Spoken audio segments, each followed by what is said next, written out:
Hello students, welcome back. Students, in the last video we discussed about various forms of public sector, in which we have already discussed departmental undertaking, its meaning, features, merits and demerits. Students, today we will discuss the next form of public sector enterprises, that is public corporation. It is also known as statutory corporations.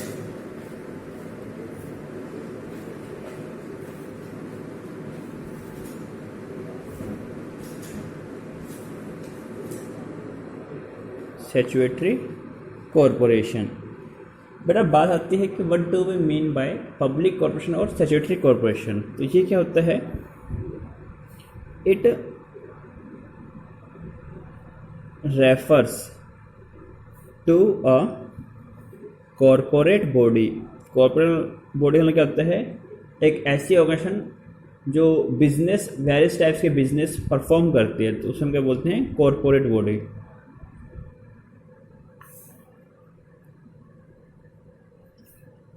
which is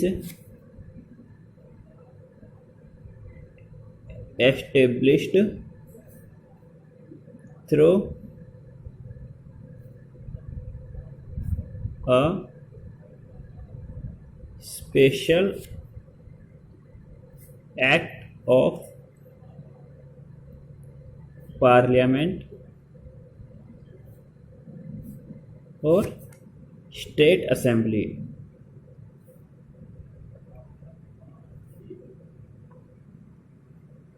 through a special act of parliament or state assembly having its separate legal entity।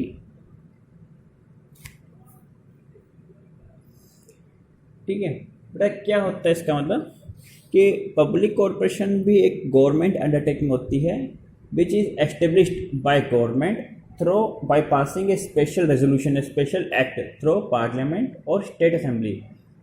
ये भी एक हम कह सकते हैं कि सरकारी या गवर्नमेंट उपक्रम होता है जिसका निर्माण एक संसद या राज्य की विधानसभा से एक बिल पास करके, एक विशेष एक्ट पास करके उसके तहत इसका निर्माण किया जाता है। इसका ये सिंपली ऐसा नहीं कि गवर्नमेंट ने ऑर्डर किया और किसी संस्था का निर्माण हो गया, नहीं। इसके लिए इसका बिल, एक पर्टिकुलर पूरा प्रोसीजर डिज़ाइन करना पड़ता है, एक एक्ट बनाना पड़ता है इसको लिए, और उसे पार्लियामेंट से पास किया जाता है। पार्लियामेंट हो या स्टेट लेवल के ऊपर गवर्नमेंट, स्टेट गवर्नमेंट का अगर एस्टेब्लिश किया जा रहा है तो स्टेट असेंबली से एक एक्ट पास जाता है और उसके तहत इसका निर्माण किया जाता है। क्या बोलते हैं इसको हम? Statutory corporation.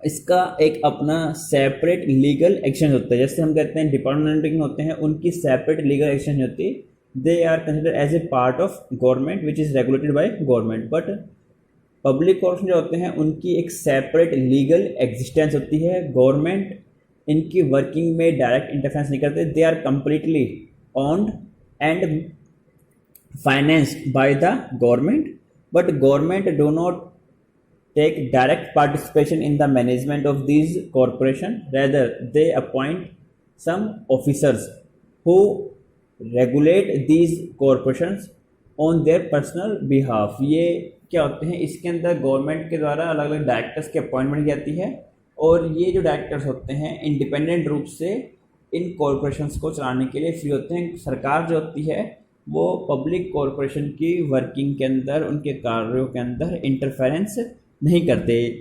इस पब्लिक कॉरपोरेशन को एस्टेब्लिश करने के लिए पार्लियामेंट या स्टेट असेंबली से जो भी एक्ट पास किया जाता है, उस एक्ट के अंतर्गत इस कॉरपोरेशन के क्या एस्टेब्लिश करने के पीछे क्या ऑब्जेक्टिव्स हैं, इस कॉरपोरेशन के क्या फंक्शंस होंगे, क्या इसकी पावर होगी, क्या इसके रूल्स और रेगुलेशन होंगे, ठीक है, इन सभी को डिफाइन किया जाता है और उसके तहत ही ये अपना काम करते हैं। ये जो कॉरपोरेशंस होते हैं ये बोर्ड ऑफ, ठीक है, इनको कंट्रोल किया जाता है, इनको मैनेज किया जाता है किसके द्वारा? बाय ये बोर्ड ऑफ डायरेक्टर्स विच, ठीक है, and in which directors are appointed by the government. इसको जो संचालन होता है एक संचालक मंडल के द्वारा किया जाता है, और ये जो बोर्ड ऑफ डायरेक्टर होते हैं, संचालक मंडल होते हैं, इसके अंतर्गत जो भी डायरेक्टर्स हैं उनकी नियुक्ति कौन करती है? गवर्नमेंट। क्लियर है बेटा?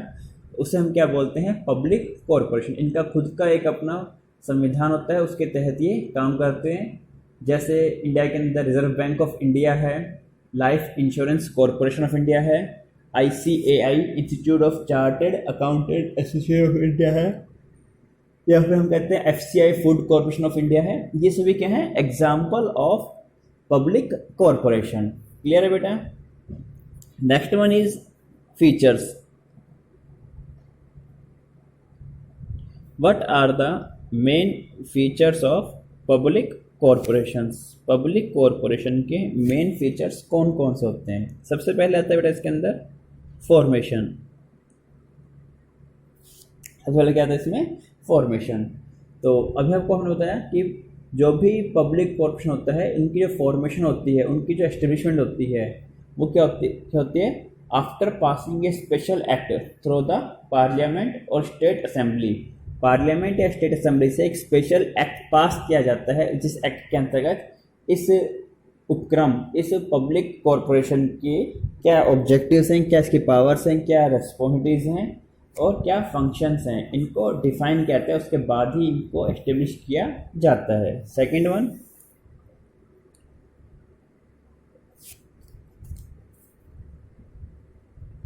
ओनरशिप। पब्लिक कॉरपोरेशन जो होते हैं, इनकी जो 100% ओनरशिप होती है, तो या फिर हम कहते हैं कंप्लीट जो ओनरशिप होती है, वो गवर्नमेंट के ही हाथ में होती है, चाहे वो स्टेट गवर्नमेंट हो, चाहे वो सेंट्रल गवर्नमेंट हो। ठीक है? गवर्नमेंट के पास ही पावर होती है कि इस कॉरपोरेशन से जो प्रॉफिट हो रहा है, उस प्रॉफिट का इस्तेमाल कैसे किया जाए। अगर कोई लॉस होता है तो उस लॉस को भी गवर्नमेंट ही बियर करती है। क्लियर? तो ये क्या है इसमें? Ownership. Complete ownership is in the hand of government. All profit earn by these corporations are enjoyed by the government, and in case of loss, all losses are bear by the government.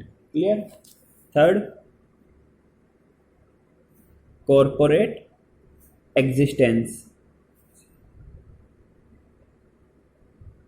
बेटा देखिए क्या होता है कि statutory corporation या public corporation जो होते हैं, ये ठीक है एक कॉर्पोरेट बॉडी होते हैं जिनकी अपनी एक सेपरेट लीगल एग्जिस्टेंस होती है, इंडिपेंडेंट फ्रॉम द गवर्नमेंट। ये सरकार से अलग होते हैं। इनका जो अस्तित्व होता है, इनको हम पूरी तरीके से सरकार के अधीन नहीं मान सकते। इनका जो अस्तित्व होता है वो सरकार से बिल्कुल अलग होता है। ये अपने हिसाब से काम करते हैं। गवर्नमेंट का जो इसमें कोई डायरेक्ट इंटरफेरेंस इसमें नहीं होता।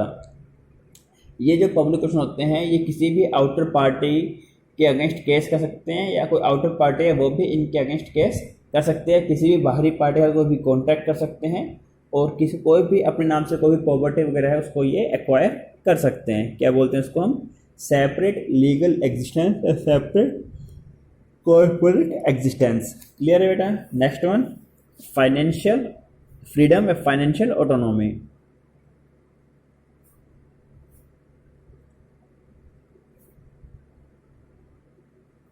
ऑटोनॉमी होना कहते हैं स्वायत्तता या फिर स्वतंत्रता, आज़ादी।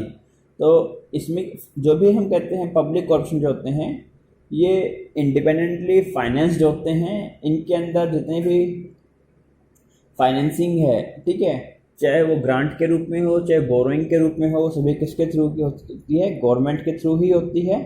और गवर्नमेंट के आदेश से ये पब्लिक की डिपॉजिट वगैरह भी एक्सेप्ट कर सकते हैं। कोई भी हम कहते हैं पब्लिक कॉरपोरेशन जो होते हैं, ये जनता से पैसा कलेक्ट भी कर सकते हैं और जनता को पैसा उधार दे भी सकते हैं। जैसे कहते हैं LIC है, इंश्योरेंस के रूप में, लाइफ इंश्योरेंस के रूप में लोगों से प्रीमियम कलेक्ट करती है। तो ये क्या होते हैं? इनके अंदर ह्यूज फाइनेंशियल रिसोर्स होते हैं। फाइनेंस की कोई शॉर्टेज नहीं होती। फाइनेंस की अगर कभी शॉर्टेज भी होती है तो वो सारी जो शॉर्टेज है उसको कौन फुलफिल करता है? गवर्नमेंट करती है। क्या बोलते हैं इसका नाम? फाइनेंशियल ऑटोनॉमी या financial freedom. Next,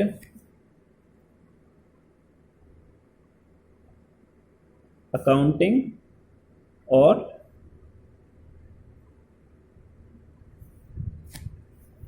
audit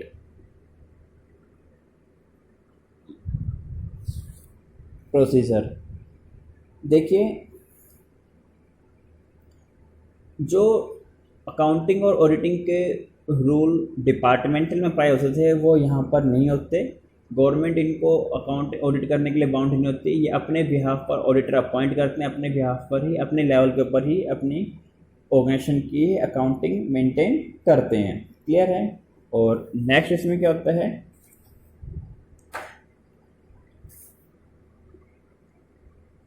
service motive. Public corporation जो भी होते हैं इनका जो मेन ऑब्जेक्टिव होता है, मेन प्राइम ऑब्जेक्टिव होता है वो प्रॉफिट अर्निंग नहीं होता, बल्कि ये जनता की भलाई के लिए, जन कल्याण के लिए कार्य करते हैं। प्रॉफिट अर्निंग इसमें क्या होता है, सेकेंडरी होता है। मेन प्राइम ऑब्जेक्टिव क्या होता है इसके अंदर, पब्लिक वेलफेयर या पब्लिक सर्विस। क्लियर है बेटा। Next one is what are the merits of statutory corporations. Merits of public corporations, public corporations के कौन कौन से मेरिट्स होते हैं। सबसे पहले इसके अंदर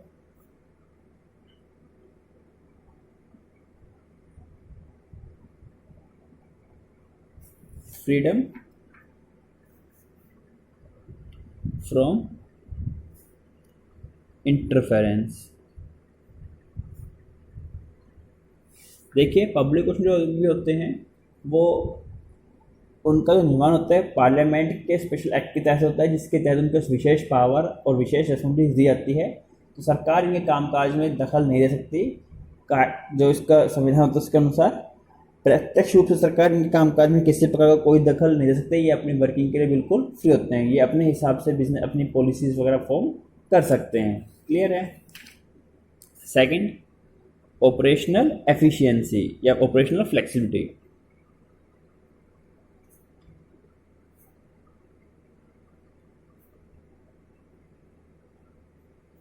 ऑपरेशनल फ्लेक्सिबिलिटी इसका क्या मतलब होता था कि इनके ऑपरेशन के थ्रू जो भी हम कहते हैं कि आपके पब्लिक ऑप्शन हैं, इन्होंने क्या फंक्शन परफॉर्म करने हैं, क्या पॉलिसी बनानी है, कैसे किसी भी वर्क को इम्प्लीमेंट करना है, इसके रिगार्डिंग ये पूरी तरीके से आज़ाद होते हैं, फ्री होते हैं। इस प्रकार से इसके अंदर क्या होता है, काफ़ी फ्लेक्सिबिलिटी होती है, काफ़ी लॉसेस होते हैं, अपने हिसाब से पॉलिसीज़ वगैरह के अंदर ये चेंजेस भी कर सकते हैं, नए नए इनिशिएटिव, नए नए कदम उठा सकते हैं और उन इनिशिएटिव्स को, नए आइडियाज़ को बिजनेस के अंदर ये इम्प्लीमेंट भी कर सकते हैं। ये सरकार के द्वारा किए जाने वाले किसी भी रेगुलेशन या इंटरफेरेंस से फ्री होते हैं। थर्ड,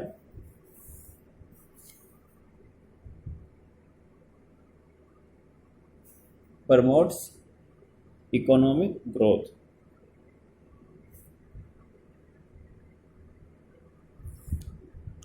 बेटा पब्लिक ऑप्शन जो होते हैं वो देश के विकास में, देश के हम कहते हैं इकोनॉमिक ग्रोथ के अंदर काफ़ी योगदान देते हैं, क्योंकि इनके पास अपने बिहाफ पर काफ़ी सारी पावर होती है।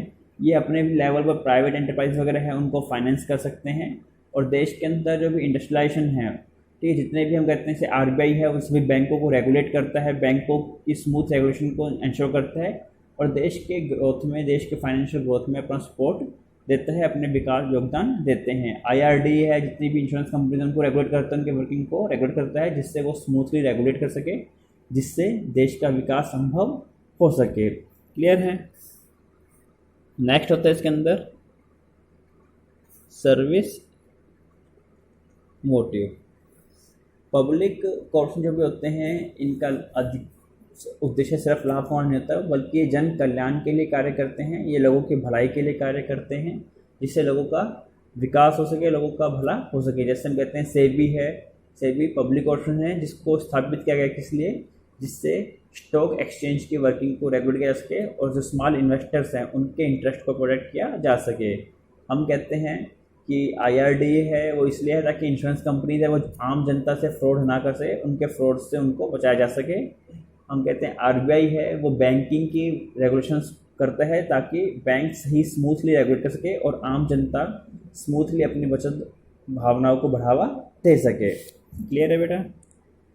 और नेक्स्ट इसके अंदर क्या होता है,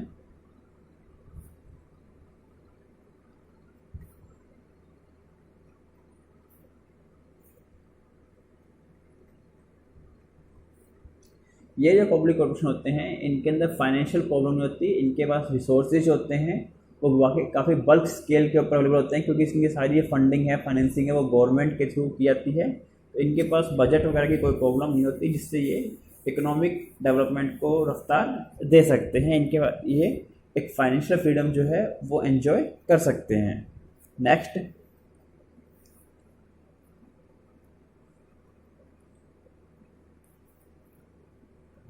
लिमिटेशन। पब्लिक कॉर्पोरेशन जो होते हैं इनकी मुख्य कमियां क्या होती है?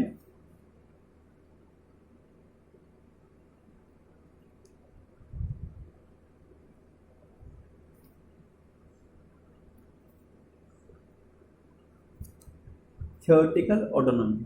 वैसे तो कहने को कागजी रूप से अगर देखा जाए तो कहने को तो हम ये कहते हैं कि जो भी पब्लिक कॉर्पोरेशन होते हैं ये अपनी वर्किंग के लिए स्वतंत्र होते हैं, मगर पब्लिक कॉर्पोरेशन जो भी होते हैं इनके अंदर जो भी डायरेक्टर्स हैं उनकी जो अपॉइंटमेंट होती है वो गवर्नमेंट के थ्रू ही की जाती है। अगर ये गवर्नमेंट के डायरेक्शन है, उनके इशारों के अकॉर्डिंग काम ना करे, गवर्नमेंट उनसे क्या चाहती है उसके अकॉर्डिंग काम ना करे, तो इनको इनके पोस्ट से हटाया जा सकता है। इस वजह से अपनी पोस्ट को सिक्योर करने के लिए जो भी पब्लिक कॉर्पोरेशन है ये गवर्नमेंट के इशारों पर काम करते हैं। तो कहने को तो इनको फाइनेंशियल फ्रीडम इन कंपनीज़ को या पब्लिक कॉर्पोरेशन को पूरी आज़ादी होती है अपनी वर्किंग के रिगार्डिंग, मगर ये व्यावहारिक रूप से सिर्फ कहने क्या होती है, कहीं ना कहीं ये गवर्नमेंट के इशारों पर ही अपने सारे काम काज परफॉर्म करती है। Second, government interference. Government interference में क्या होता है कि जो भी पब्लिक कॉर्पोरेशन होते हैं अक्सर इनके कामकाज के अंदर जो भी सरकारें, जो रूलिंग पार्टीज़ वगैरह होती है, जो भी रूलिंग पार्टी या पॉलिटिकल पार्टी जो सरकार में होती है वो इनके कामकाज में दखल देती है और इनको इंसिस्ट करती है कि वो इस प्रकार की पॉलिसियाँ बनाएं जिससे उनको पॉलिटिकल गेन मिल सके। तो हम क्या बोलते हैं, गवर्नमेंट इंटरफेरेंस या political interference. Next, lack of initiative. Public corporation जो भी होते हैं वो अपनी वर्किंग के रिगार्डिंग देश की संसद या विधानसभा के अंदर उत्तरदायी होते हैं, देश की जनता या राज्य की जनता के प्रति उत्तरदायी होते हैं। तो अक्सर इनके जो भी डायरेक्टर्स होते हैं वो कोई भी नया कदम उठाने से बचते हैं। उन्हें लगता है कि हमने कोई नया स्टेप लिया, कोई नए आइडियाज़ को इम्प्लीमेंट किया और उससे अगर बिजनेस को या कॉरपोरेशन को नुकसान हुआ तो हमें संसद के अंदर खड़े होकर या राज्य विधानसभा में खड़े होकर जनता को जवाब देना पड़ सकता है। इस वजह से ये इस डर के मारे कि हमारे आइडियाज़ अगर फ्लॉप हो गए तो हमें हमारी काफ़ी किरकिरी होगी, हम जनता को या संसद के अंदर क्या जवाब देंगे, कोई भी नया कदम उठाने से बचने की कोशिश करते हैं। क्लियर है? और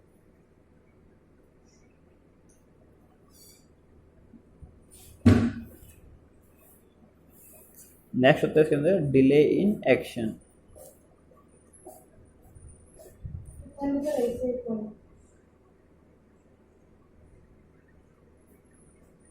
नेक्स्ट होता है इसके अंदर डिले इन एक्शन। कोई भी मेजर पॉलिसी बेस्ड इशू होते हैं तो ये डिपार्टमेंटल अंडरटेकिंग जो पब्लिक क्वेश्चन होते हैं अपने लेवल में होते हैं, इसके लिए वो गवर्नमेंट से कंसल्ट करते हैं और गवर्नमेंट की अप्रूवल मिलने के बाद ही कोई भी जो हम कहते हैं मेजर पॉलिसी बेस्ड डिसीजन होते हैं या फिर जो भी मेजर स्टेप्स होते हैं वो इसके अंदर लिए जाते हैं। बिना गवर्नमेंट के अप्रूवल, बिना गवर्नमेंट के परमिशन के ये कोई भी मेजर डिसीजन नहीं ले पाते और गवर्नमेंट के अप्रूवल वगैरह मिलने में अक्सर काफ़ी इनको समय लग जाता है। तो उसे हम क्या बोलते हैं, डिले इन एक्शन या delay in decision. So students, these are major limitations of public corporation. In the next video we will discuss about government company, its features, merits and limitation. Till then, goodbye.